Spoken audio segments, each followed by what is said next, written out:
Yeah. They don't run to Hamilton, Wenham anymore. They only go as far as North Beverly. Yeah. I suppose as you get nearer to Boston, they're used a lot more than they are around here, but they run more often, and I think that's the secret to it. Yeah. If you run a bus every hour or 2 hours, nobody's going to wait around for that.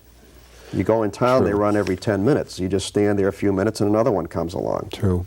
And I think that's the key. And I don't know whether it was because I was younger or not, but it seemed to me that the buses showed up to the exact minute, to the dot, that you expected the bus to be there. Very And punctual. if it were 5 minutes late, you were very much upset, and rightly so. But Right. today I have the feeling and the sense, seeing a few people as I do, standing waiting for them, that they may not be all that punctual, that they may get there in a general time period, but Right. if they're 5 minutes early, late, or whatever, Yeah, it's say la vie. It's pretty much a catch-as-catch-can affair, and I suppose that's because they figure the people that ride buses are at the bottom of the totem pole, and they don't really care if they're on time, which is absolutely the wrong way to look at it. If you're running a service, then it's a service.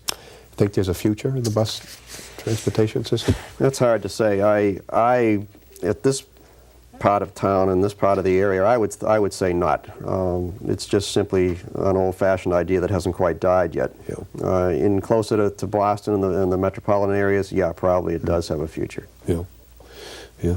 Well, let's wind up our edition here, Rich, by talking about some of the very nice artifacts that you brought along here.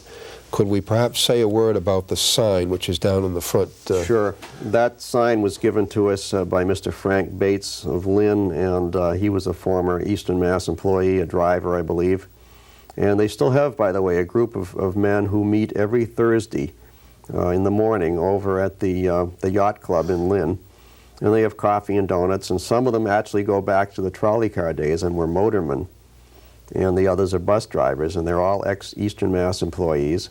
And they have this little coffee clatch there Thursday mornings, and I went over to one of them a few years ago, and it's fascinating to watch these gentlemen, there's about 20 of them, sit around and talk about old times on the streetcars and the buses.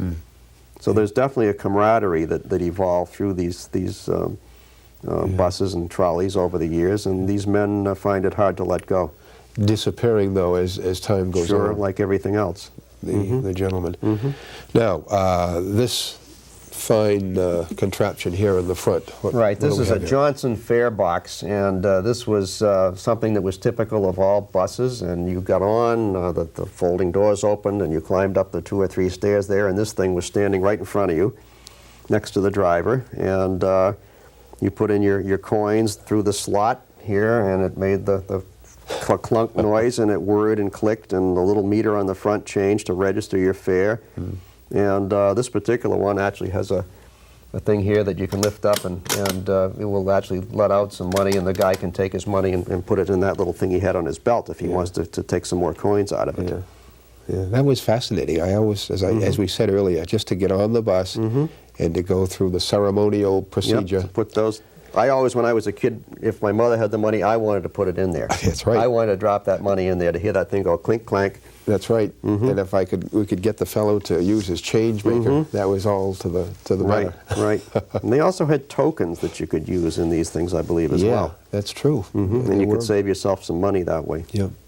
Yeah, as we said earlier, again, waiting for the bus down at Ellis Square, or perhaps one could board it at Ropes' drugstore on the corner of Broadway and Cabot Street. Sure. Well, Ellis Square, it was what, Goodwin's. Yep. Goodwin's Lunch. And they had a lunch counter. They had newspapers, magazines. You could stand in there and read at the newsstand, waiting for the bus to come. Oh, I remember that very well. And you could see, because they had big windows on all sides, and you could see when the bus had come in on either side of the building and then run out there without getting wet. Yeah.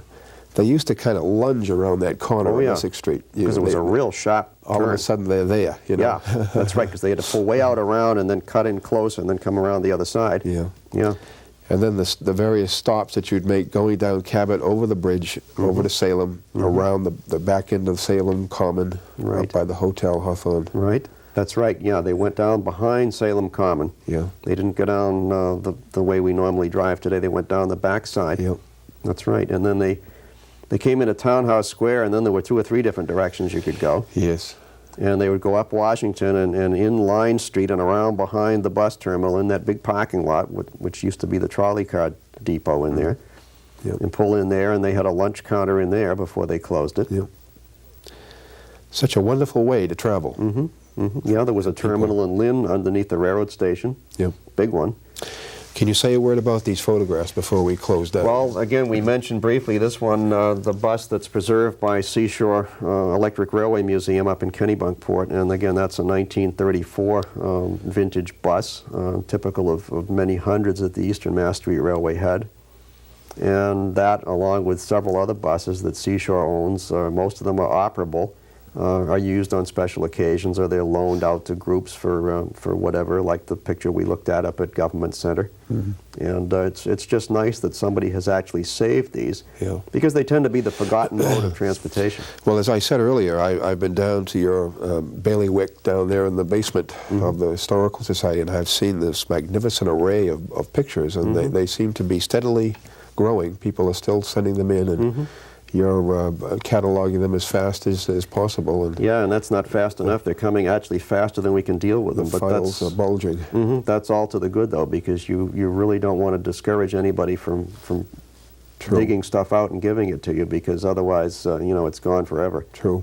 They'll just chuck it out. True. Well, we've come a long way since our first programs. We started up in North Beverly. We meandered around in that general area, and we happened to get onto the trolley car thing up in that part of town, and from that we developed into, I think, 2 nice programs of trolley On the streetcars, that's right. history, and now with the bus transportation, that was a natural outgrowth of the trolley car system. So, Richard, it's been a real pleasure to have you on, and we have some plans, both of us. We were talking about some neat things that we're going to be doing here very shortly, and so we will see you back again on Beverly's Times Past in the very near future. I look forward to it. And I thank you ever so much for these delightful programs. You're quite welcome.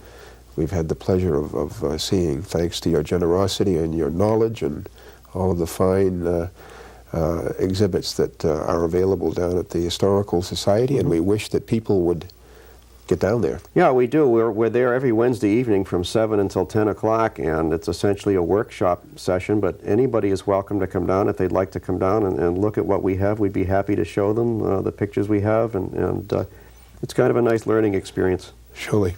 Sure is. Thanks, my friend. Okay, thank you. Good.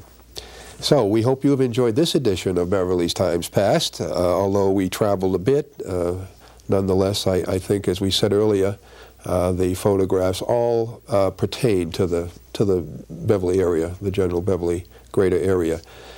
And we look forward to coming back with you again next week. This is Ed Josephs at this time saying good night, and we'll see you in a short time.